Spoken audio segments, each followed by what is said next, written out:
ထားကြတယ်ဟုတ်ကဲ့ကျွန်တော်တို့အဲ့ဒါလို့ရှိရင်တော့ fight တွေပြန်ရေးကြည့်ပါတော့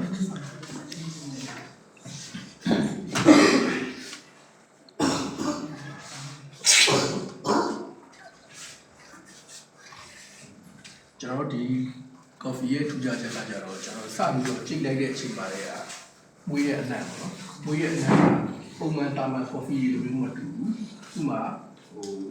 မွေးတဲ့ဟာစပယ်ပန်း6လေးတွေမွေးတယ်လို့ဒီပန်းလေးတွေမွေးတယ်အဲ့လိုပန်းလေးတွေရဲ့ပန်း6လေးပေါ့မွေးတဲ့အနံ့ရအနံ့ကြီးပို့ပြီးတော့ရတယ်တခြား coffee နဲ့စားလို့ရှိရင်ပို့ပြီးတော့ရတယ်ကျွန်တော်ညီကြည့်လိုက်တဲ့အချိန်မှာလည်း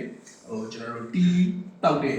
အရာတာမျိုးပေါ့နော်တီးတောက်တဲ့အရာတာမျိုးပဲသွားတယ်ဟိုလို coffee sense ဒီဘက်ကိုအရင်သွားပြီးတော့ထူကဲပြီးတော့သွားတဲ့ပုံစံမျိုးမဟုတ်ဘူးတီးဘက်ကိုသွားတဲ့ပုံစံမျိုးဖြစ်တယ်ပြီးလို့ရှိရင်နောက်တစ်ခုသူ့ရဲ့အရာတာကကြတော့ကျွန်တော်တို့အချင်းတက်လေးပါတယ်အချိုတက်လေးပါတယ်အခါတက်လေးနောက်နည်းနည်းလေးပါတယ်တခြား coffee လိုမျိုးအခါတက်ဒီအရင်ကြီးစုရချင်းတာရဲ့ချိုတာရဲ့ခါတာရဲ့ balance ဖြစ်တယ်နော်ဘယ်လို taste မျိုး